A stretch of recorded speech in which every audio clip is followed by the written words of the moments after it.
Hello people, welcome! We are live. Good evening, vocês estão bem hoje? Everything's okay?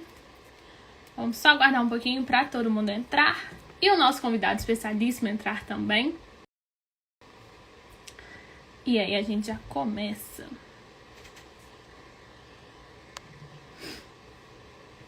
Hello!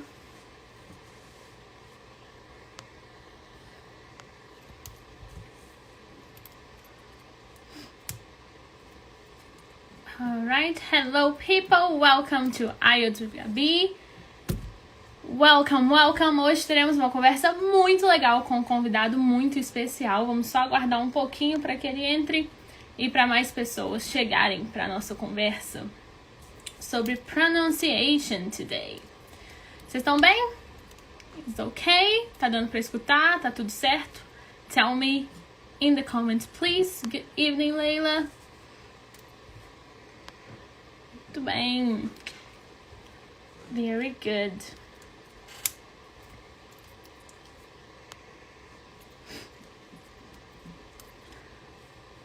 Alright. I'm excited for this class. Everything just great. Everything okay. That's perfect, people. Hello. Nip and Lottie. Good evening. Perfect. Audio is clear. Picture is clear. Então tá tudo certo, falta só o convidado.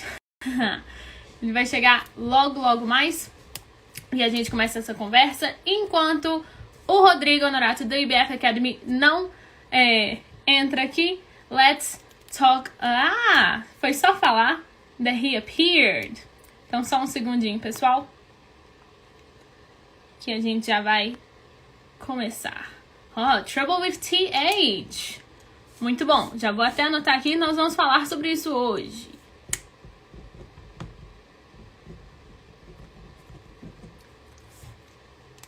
Ok, vamos tentar conectar o Rodrigo aqui.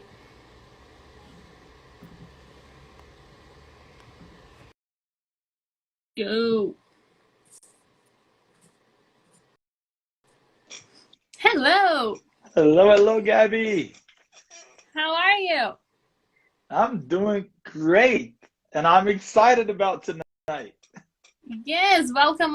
Thank you very much for doing this, for being here.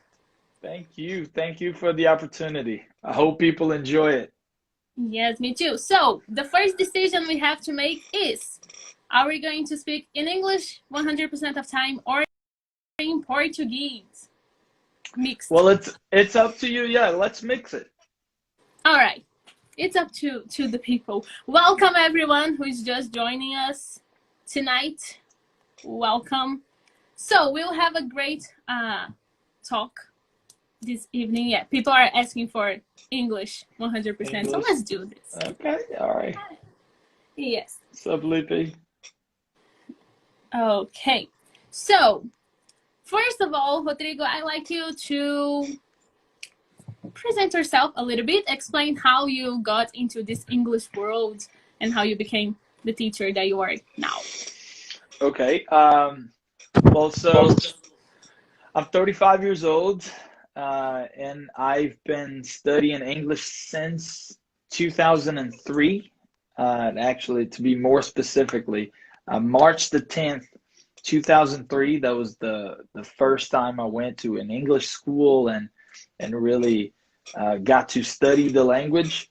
But before that, I had been singing for a long time.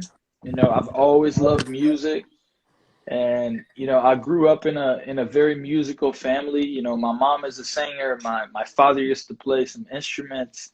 So I grew up listening to a lot of international music, like a lot of black music too. Like you know, my father he liked James Brown and Nina Simone, Aretha Franklin. So I grew up listening to all this, and my mother was more into Frank Sinatra, Elvis Presley, Michael Jackson, the Carpenters, and so many others. So I've always loved English since I was a little kid. I don't remember the time when I looked at English and I didn't like it. So I was like, since I was a little kid, I've always loved it. But we didn't really have a lot of money, so we couldn't really study the language because back in the day that was very expensive. That was just a lot of money you had to invest in order to, go to a school and actually study the language. So basically what I did was I was singing in the house, so I didn't really understand what I was singing, but I would do it just for the fun of it. And I would do it because I thought that was really cool to speak a different language, but I didn't actually know anything that I was saying, which goes a little bit, you know, different from what we see students doing, because students usually they try to understand things first, and they worry about the form, the structure, they worry about, how the language really works, and then once they get it all correct, and then they start using it. For me, that was the opposite. So I learned how to speak the language first, before I understood what that language meant. And yeah, so that was back in 2003.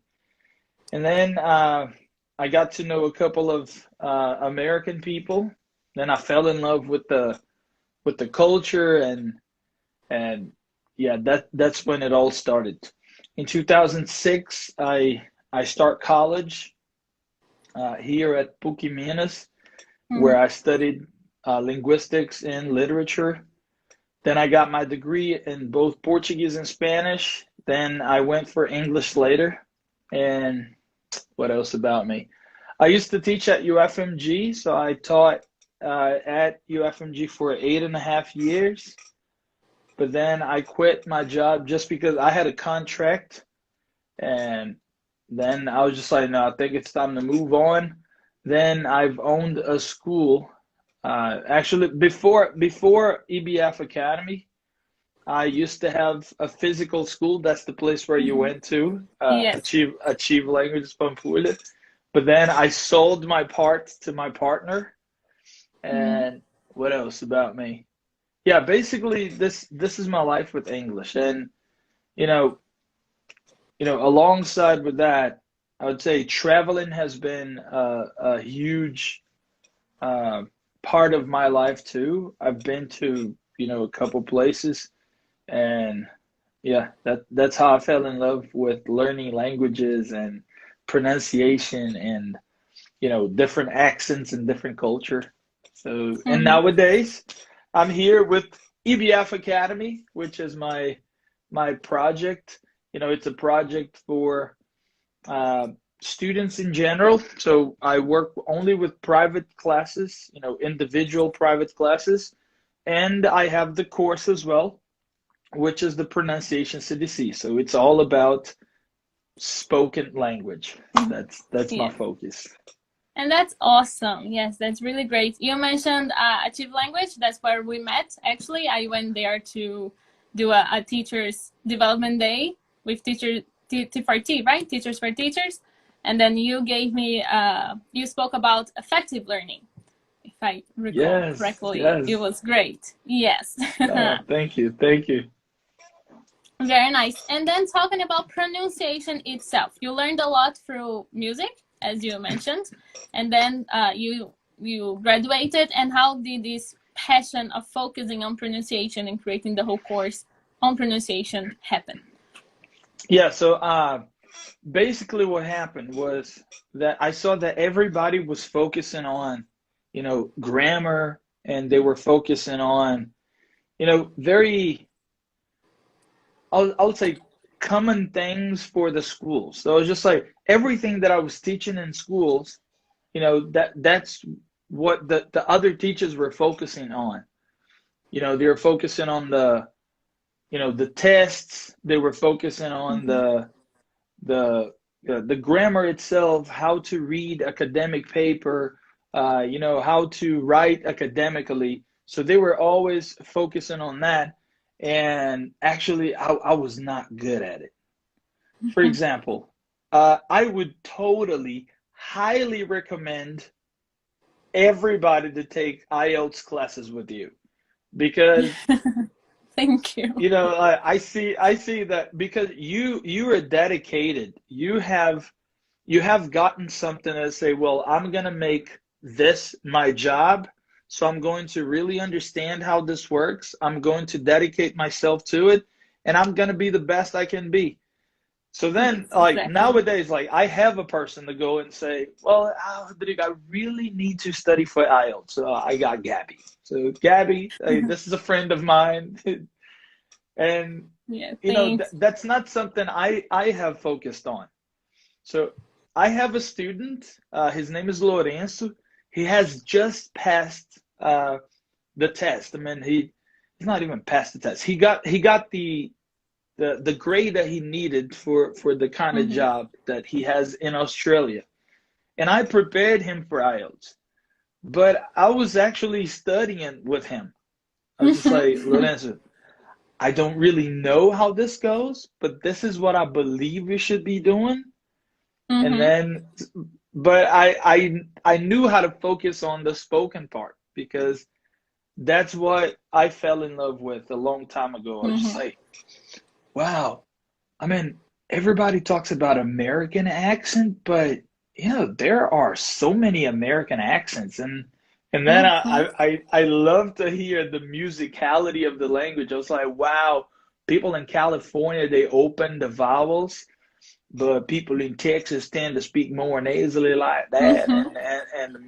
and then I fell in love with it. So that's how it all started.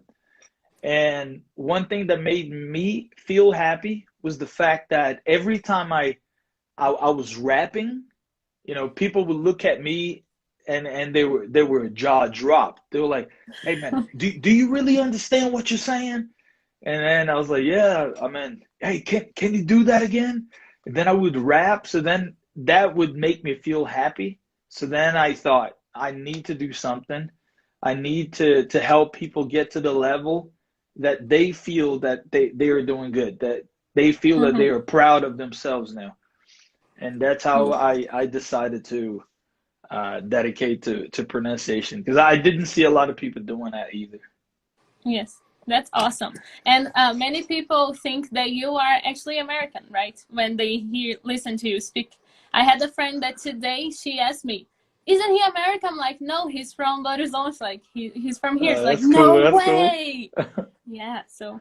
Yeah, I set a lot of bars for my, like personal bars. You know what I mean? Just like I'm one of the guys that would sign down below saying you don't have to speak like a native speaker. You don't have to sound like a native speaker. And tests show that, like, you're going to take IELTS. Nobody at Mm-hmm. IELTS will want you to sound a certain way. Like, you have to Yes. sound America, you have to sound British, you have to sound Australian. No, you have to sound like yourself as long as you communicate and, you know, people understand what you're talking about. Yes. But personally, I wanted this for me. I was just like, okay, so the first thing is I want to go to the United States and I want to understand what people say. First time in the US, I sucked at it. Oh, that was terrible. I could barely understand what people were saying. People spoke very fast and they used expressions that I had never heard before. They used slang terms that, I'd seen it in movies, but I never paid attention to them. Mm-hmm. And I was like, what am I gonna do here? So, and then because I studied English at schools here in Brazil, which I always recommend because, everything I've learned came from, okay, my personal dedication and what people call traditional schools. Mm-hmm. So, I mean, I believe in the traditional schools. I've taught in traditional schools for, 17 years. So I really respect where I came from. But the thing is that when I asked my host brother, Jack from Houston, Texas, I was like, Jack, I mean, when you see me speaking, what makes you understand I'm not from here? And they said, man, all right, first thing is because you're so grammatically correct. I mean, you you speak correctly. I mean, you sound out every single sound of a word too, and nobody speaks like that in real life. I was like, wow, really? So what do you mean by that? I mean that you have to chill on the sounds. I mean, because you're speaking everything together. I was like, oh, okay. So then I tried to to cut parts of the language. Instead of Mm-hmm. saying, "Hey, what is up with you?" I was like, "Hey, what up with you?" Mm-hmm. And then Jack would give me the first feedback. He'd say, "Yeah, yeah, that's what I'm talking about right there. Yeah, that's how we sound here." I said, "Okay, all right. Should I sound like that to get a job?" Jack was like, "No, no, don't go for a job interview. No, no. For the job interview, speak the way you do. You're gonna get the job." I said, "Okay." And that's the moment also I started reflecting on, you know, this is appropriate for this situation, but it's not appropriate for that situation. Mm-hmm. And, that's how it all started.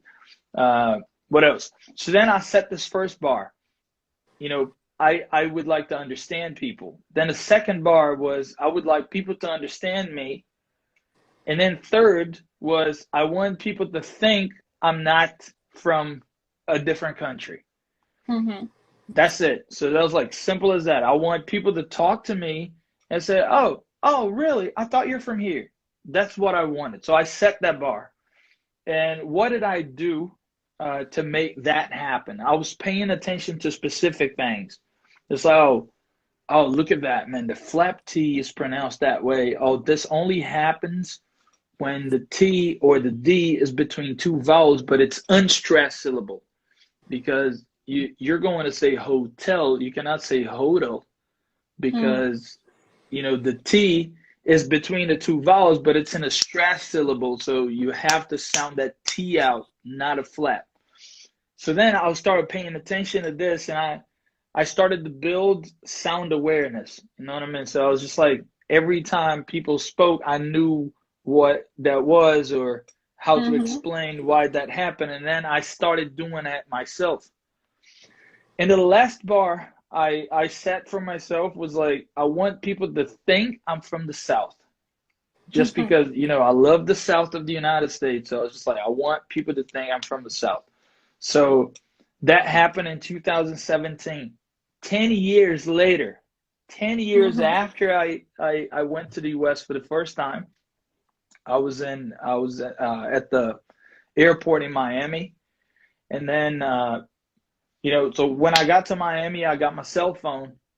And then I switched the SIM card, from the Brazilian TIM SIM card. So I got my T-Mobile in there. So now I just stuck it in. I was like, oh yeah, cool. So then I was about to send a message to my friend, just like to text him about me coming in there and getting to the United States. And that's when the security guard walked up to me. He was like, "Excuse me, sir, but you cannot use your cell phone in this area. This is the immigration area. You cannot use your phone." I was like, "Oh man, my bad, man. I was just texting my brother that I just got here." Because I know that's cool. So I just don't text. And did you take any pictures? Say, yeah, I took a selfie. It's like, yeah, please delete it. And then I just thought to myself, man, I'm in trouble now, man. They're gonna Mm-hmm. take me to that room, and then they're going to, you know, interrogate me. No, I don't want to go there. Well, anyways, that didn't happen. Actually, the guy struck up a conversation with me. He was just like, "Oh, so yeah, you just got here?" So yeah, I just got here. So how was your flight? I said, "Man, that was pretty smooth. That was really cool, man. I ate and I slept most of the travel. So just got here. I'm excited to be back." And then we talked a little bit, like 1 minute conversation. That's when we got to this area where you have in there visitors and immigrants, and then you have U.S. citizens and residents. you know, because you go to different lines like that, right? So, and then I was going to the tourist line, and that's when the security guard was just like, sir, I'm afraid you have to go that way. And then I was like, What? yeah, that was the moment I was like, shit, that's a hell of a feedback right there. I was like, no, I'm assuming I have to stay here. It was like, oh, no, U.S. citizens over there. I said, yeah, that's why. I was like, oh, you're not from here? I said, nah, bro. I mean, I'm from Brazil. I was like, you're resident? Yeah, I'm a resident of Brazil. I was like, I'm not American at all. Like, I was like, oh, damn. Oh, thought you're from here, man. Your English is really good, man. I was like, appreciate it, man. Thanks. Yeah, that's Well, awesome. yeah. All right, man. All right, welcome to the U.S. Appreciate it. And then I was like, yes, that worked. So that was Yeah. the moment I felt good. I felt really good. However, I don't sell this idea. You know, just like, hey, you have to sound a certain way. That was my personal goal. Personal goal. And I know I make mistakes all the time. I mean, probably, you know, many things that I said here, you might be like, that was not okay. But, you know, learning process. So I don't worry much about it. And it is okay, because the communication is the important part. I'm a journalist, so for me, it's all about communication. Like, if there is communication, that is fine. It's not a problem.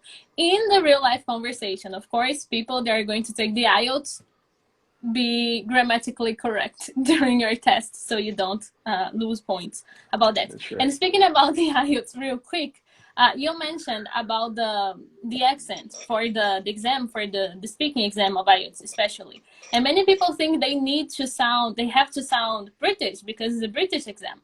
But not at all. You need to be you. Because the natural way that you speak and how effortless it is, that is what is evaluated. So be yourself, people.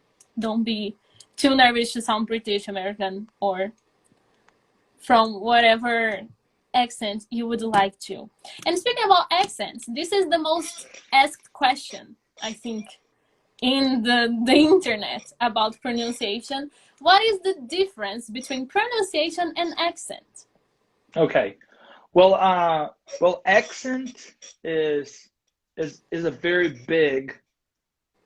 It's a wide range of things to make up your accent. For example, parts of your accent is, you know, how the music of the language sounds, the choices of your vocabulary, you know, how you extend a word. You know, there are many things that compose the accent. And well, accent is something that you will never lose. And I mean, I like to punch people in the face like that, like right away. It's like, you will never ever lose your accent. Your accent is who you are. You cannot just become somebody else. Like, look, Facebook, like somebody said in there, Madalena said, Facebook is not just the accent. That's wrong pronunciation. You're adding two vowels at the end of words. Face has no vowel at the end. It's face. When we say facey, you're adding one vowel that's called epenthetic vowel, which is an extra vowel in there.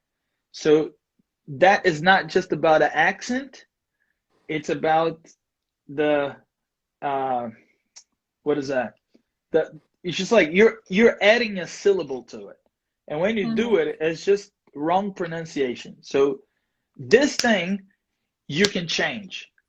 You know what I mean? It's just like this thing you can change that. You can just say, well, okay, so I build sound awareness. I know that usually Brazilian people like you and I add an epenthetic vowel, an extra vowel in there.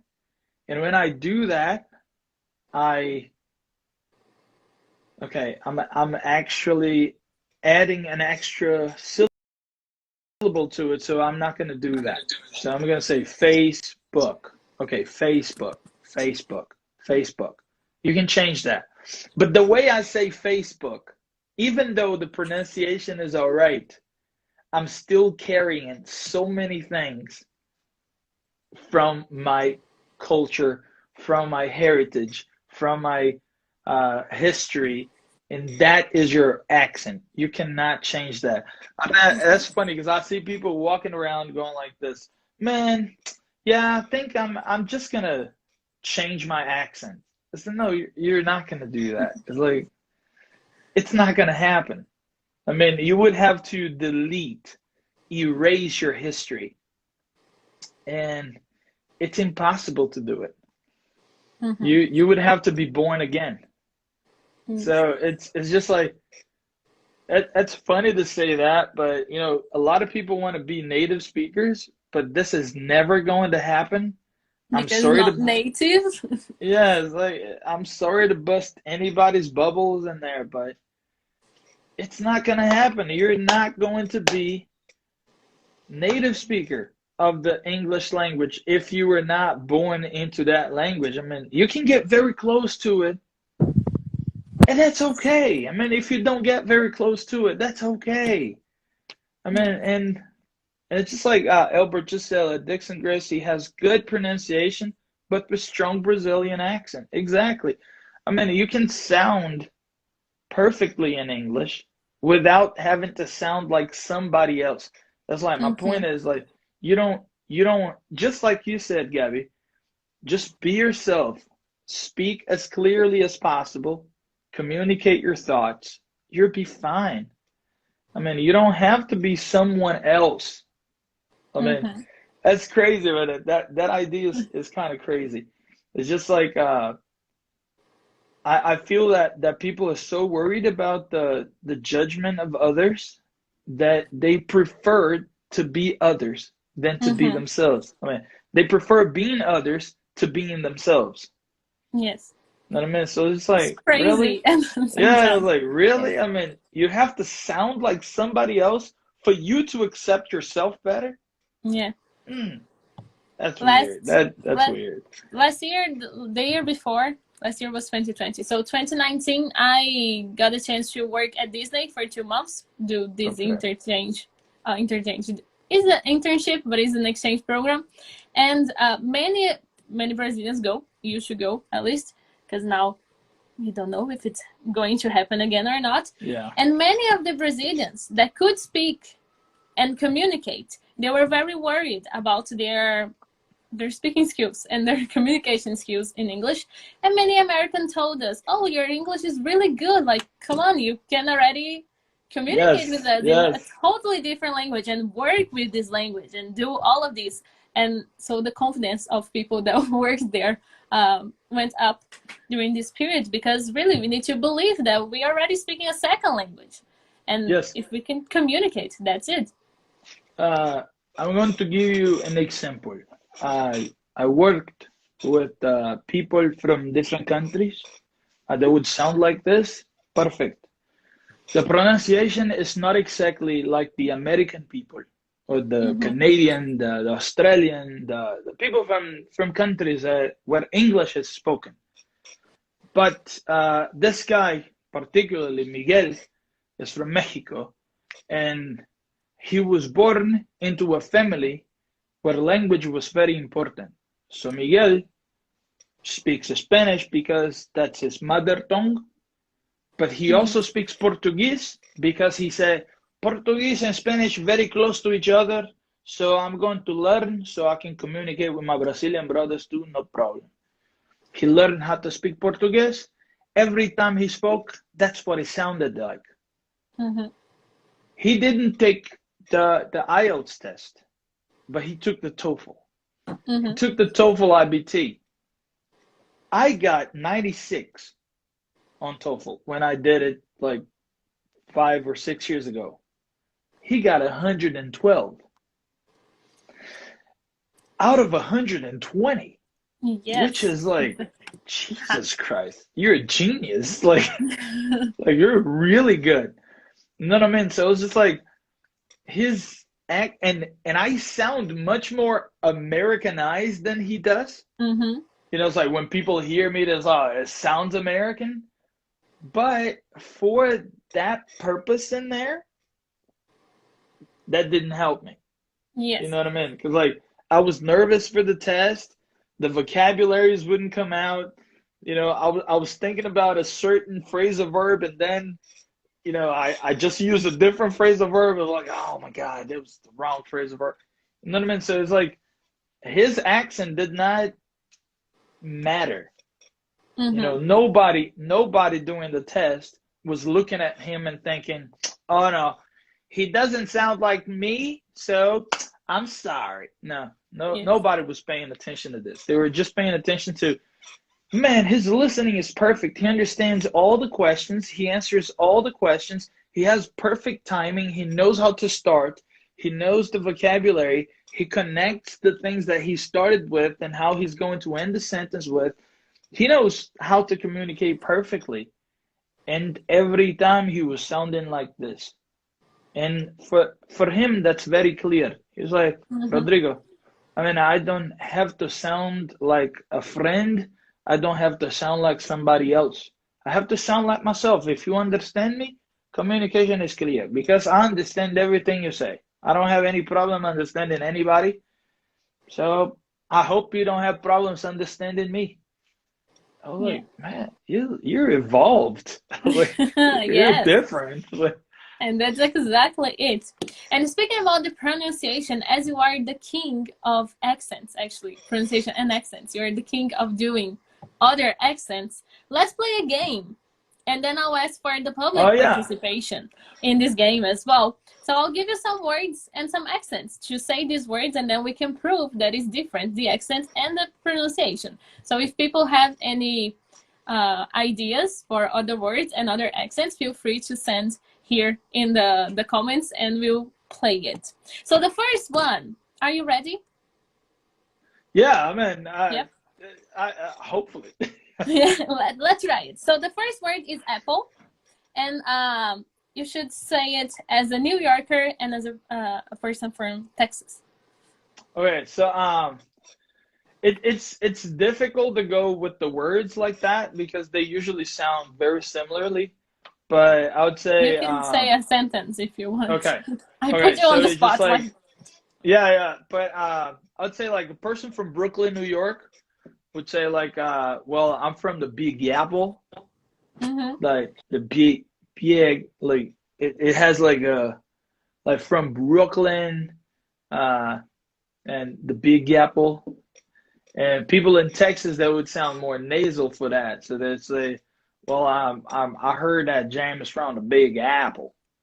You know, the "ah" is a little bit longer than the New Yorker "ah," just because you know you have the drawl of the Texas. So you go, yeah, they're from the Big Apple. So do you like to eat apples? I like to eat apples too. I like that. So, yeah, a little bit of that. That's awesome. Madalena said there Harry Potter. Then you can do the classical American British Harry Potter pronunciation. Yeah, the classical. Yeah, let's say like Americans would be like Harry Potter. You know, so that for the Potter, well, Harry, even Harry would sound differently. You know, when you compare American and British, like American would say Harry, and British would sound like more Harry. Like Harry Potter and Harry Potter. I love the British. I love the British English though. All right, the word water is a funny thing. It's a funny thing. Look at this. I back in 2008, I worked at a summer camp in Virginia. There was a very small town called Jamesville in the Chesapeake Bay in Virginia. So then there were international staff, just like in Disney, you have like people from everywhere working there. Same thing at the summer camp. And then there was this guy from England, Jack too, and Jack was like this. Hey, Rodrigo, I know you like the accents. Would you mind doing the British accent? I was like, okay, so what word do you want me to say? It was like, going to start off with the classic water. I was like, oh, and then I was just like, water. And it's like, yeah, well, that's okay, but that's not how it sounds in my city. I was like, really? How does that sound in the city? He just said, look at this, because well, for the American people, you have the ah sound, like wah, wah. Mm-hmm. The British would say wah. So wah, water, water, and say wah, wah. So the first vowel is different. I was like, okay, cool. So then right after that, you have the T, and this T is between the two vowels, and that's Mm-hmm. the unstressed syllable. So that T would sound like a real T. And then I say water, water. It was like, yeah, that's like the like the received pronunciation. They would sound like that. I'll say, would you like to drink some water? But in his city, the O sounds like ooh. Yeah, so then he doesn't say wo or wa, he says woo, woo. Yeah, so then and the T is dropped. So that's just a glottal stop. Exactly. So I would say like water, that's how I pronounce that. I would like to drink some water. The classic British would say water, and this friend of mine says water. Water. I would like to drink some water. Water. I'll say water. That is different. It's like, yeah, water, matter. So yeah, I mean, if you, and then I believe he would say something like this. Well, if you said water, water, or water, it wouldn't matter. Wow, that is cool. That is cool. Very nice. Someone asked here if he did the glottal stop. Yeah, so yeah, somebody said it about the glottal stop. Let me check. Did he do the glottal stop? Yes. So the glottal stop, the glottal stop is this sound, usually a T or a D. And you know, in American English, they have a very interesting glottal stop, which is whenever the word ends in T, vowel N. For example, I have a friend, his name is Brian Sitten. Sitton. So we don't say Brian Sitten or Sit-on. It's sitten, sitten. And it's like that's the glottal stop in American English. So that's why you don't hear people saying, "Oh, remember the President of the United States, Bill Clinton?" As in, remember the President of the United States, Bill Clinton? He got married to the Secretary of State, Hillary Clinton. So that's a glottal stop in there. Yeah, just like Joanna just said, hey, look at this. Joanna, she worked with me at the summer camp. So hey, Joanna, do you remember Jack, the little dude, the blonde guy from England? Yeah, so like, yeah, she just wrote it down like that. A bottle of water would sound like, in his accent, would sound like a bottle of water. A bottle of water. Oh my God, Joanna, I have a very interesting history.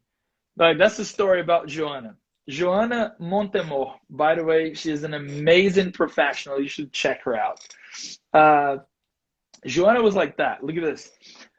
We went to New York City. We flew to New York City, but I didn't know who Joanna was. I didn't know her.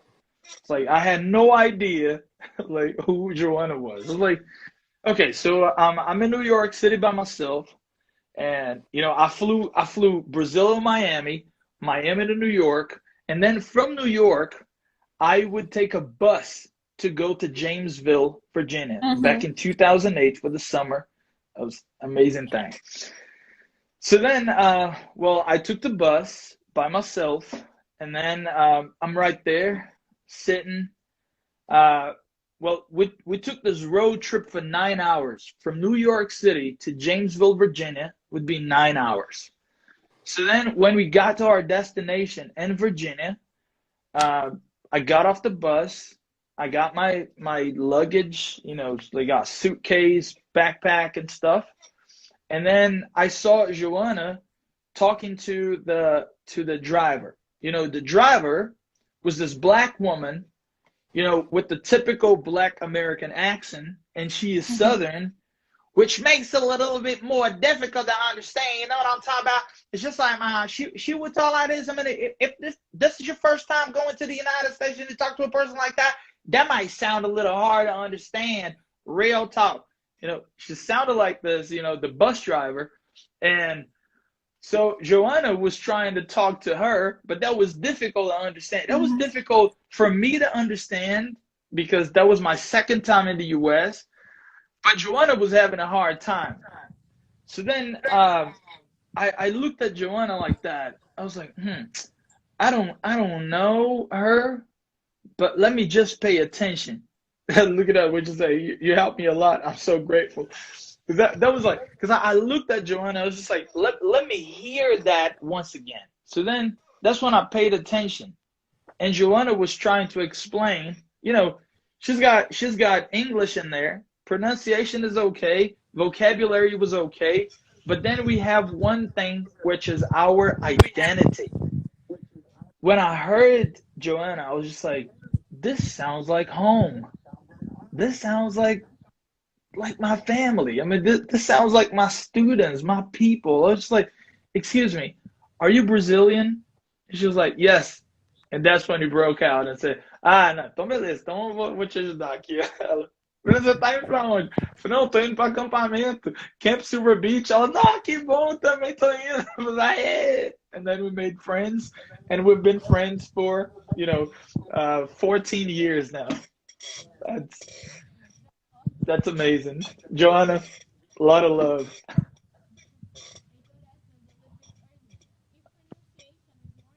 Oh, I don't know if this is me, but I can't hear you well. Is it better? There you go. Yes. Okay, so Heitor asked us if pronunciation is more important.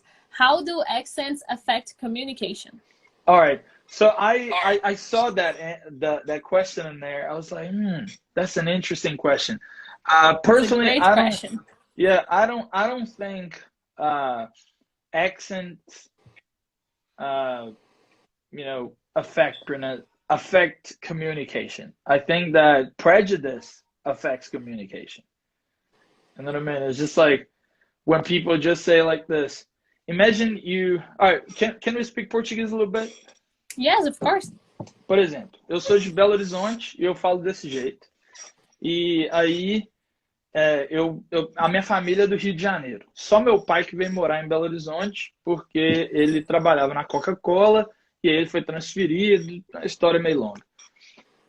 Só que dos 7 irmãos do meu pai, só meu pai que mora aqui. Todo mundo ficou no Rio de Janeiro.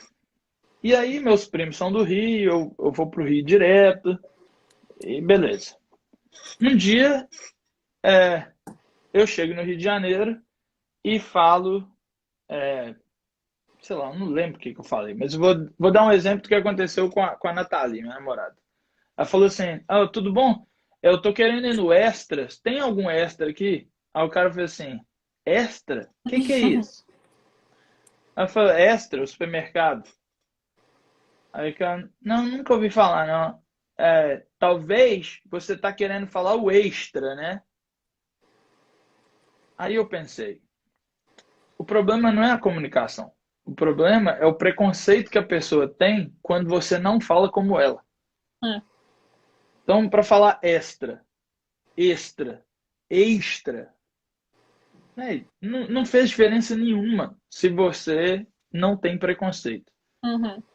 Eu indico um livro que eu gosto muito, que deve estar desse lado aqui, que é o Preconceito Linguístico, do Marcos Banho. Não sei onde está, deve estar aí alguma bagunça aqui. Que é o Preconceito Linguístico do Marcos Banho. É um livro que para mim, foi um divisor de águas, assim, eu falei assim, nossa, é mesmo, né? Assim, porque eu sou de Minas. Em Belo Horizonte a gente fala assim. A minha namorada é de Brumadinho, ela fala diferente. Aí você vai para Ouro Preto, a galera fala diferente. Você vai para o sul de Minas, fala diferente. Aí você vai para Vale do Jequitinhonha, fala diferente. Você vai para o Triângulo Mineiro, fala diferente. E a gente pega isso tudo, coloca dentro de um pacote e chama de mineiro. Sotaque mineiro. Mapeados em Minas Gerais são 33 sotaques diferentes, que tem um mapa na sociolinguística para você estudar. O Heitor colocou aí a língua de Eulália também, excelente, da sociolinguística. Se eu não me engano, a língua de Eulália também é do Marcos Banho. E são livros que são base, assim, para você começar a quebrar esse preconceito. Então, olha só que legal. O Rudney Freitas falou assim, eu sei bem porque que é isso, eu sou nordestino. Eu namorei com uma menina do Piauí por 9 anos. Todas as vezes que ela falava, a gente escutava uma coisa. Assim, eu adoro esse sotaque baiano. Não, não é baiano, é piauiense. E piauiense é diferente do cearense, que é diferente do paraibano, que é diferente do alagoano, do sergipano, do baiano. E aí a gente fala do baiano, mas o baiano do sul da Bahia fala igual ao norte de Minas. Porque a divisão não é uma divisão geográfico-política, geopolítica ali. O sotaque, ele quebra essas barreiras. Né? Então, switching back to English. So it's like, when I hear that, I just go, no, your accent is not going to switch on and off, and it's not going to affect your communication unless you're talking to a person who carries the prejudice that all right, I'm back. So then unless you're talking to a person who has that kind of prejudice, and then I was like, so then it's going to be difficult for you to communicate with that person, because that person already carries that.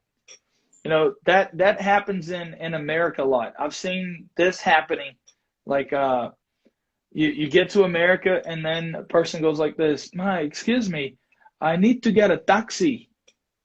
And then the person goes, oh, you mean a taxi? Yeah. I was like, really? That's not about the accent. It's about the prejudice you have. You know what I mean? So then I was like, that's bad. So I would say work on your pronunciation, because if you say that you saw a you saw a hat in the kitchen, but you wanted to say, I saw a rat in the kitchen, you change communication. But that is pronunciation. And speaking about pronunciation, how can we practice pronunciation at home by ourselves? All right. Basically what I do is, I like to do the thing that I started with, music. I sing every single day. I like to do that. I have my Spotify account, and if you guys want to check my playlist, it's English Black Friday. So, basically this is what I do. So I sing every single day, and whenever I can't sing a song, I was like, I need to work on this one, because I don't know how to do it. That excites me. That motivates me. Also, this here is my beautiful collection of DVDs. I personally watch stand-up comedy shows, a lot of, Black American stand-up comedy shows. So every time I watch, I shadow, I speak together at the same pace at the same time. So you're watching the comedy show and the guy go like this, yo, let me tell you something about the United States. If you move to the United States, man, you need to learn a couple of things. First things is you need to understand that the way we sound in here is like this and that. And then that's me repeating that, trying to sound as close to the person as possible. So I practice this way. Also, when I want to learn a certain pronunciation of a certain word or a certain expression, I use Youglish. Sorry, I couldn't hear what you said. Oh, that's Siri talking to me. I love Siri. That's okay. Anyway. Yeah. But so then I go to Youglish. For example, like my student asked me a question about a Latin word, which was enzimas. We were reading a text, and the text was about biotin, which is the vitamin, the B7 vitamin. And then it said, well, the biotin or the B7 vitamin is important for the production of enzymes. But I was reading enzymes in English like ENZYMES. And then there was me like this, man, is it enzymes, enzymes, enzymes? And then I didn't know how to pronounce it because, you know, I had never come across that word before. So then I went to Youglish, I put in enzymes. And then I watched a couple of videos, showed him the video, say, that's how you use it. Yeah, so, and then I learned how to pronounce. He learned how to pronounce. We both learned how to pronounce. And then we felt happy together. So I do this all the time. So using, you know, tools like that, I think it's nice. Yeah, that's great. And talking about pronunciation for the IELTS exam. So the IELTS exam is the exams you do if you want to move abroad for an English-speaking country, either if you want just to immigrate or to do your master, study abroad in any universities, you have to take the IELTS or the TOEFL. But let's talk about the IELTS, because I'm IELTS with Gaby. And then you are evaluated in 4 parts in the test: speaking, listening, reading, and writing. And for the speaking test, you are evaluated in 4 categories: fluency and coherence, lexical resource, which is vocabulary, grammatical range and accuracy, and pronunciation. And then, because we have fluency as one of the evaluation categories, many people think that the faster they speak, the best it is, the better it is. But we have to be careful, right? Because if we speak too fast, sometimes we forget about pronunciation. So what would you say for a student to balance both of these categories in their speaking? Yes. You know, practice and training before. I mean, the IELTS is not, you know, like a conversation that we're having right now. It's just not like, well, let me just say a lot of things, use up the time, and that's it. No, it's not going to work like that. So you should take specific training. That's why I would recommend Gaby. I was like, Gaby, I have this student in here. He speaks English already. Like, that's a student of mine, Lorenzo.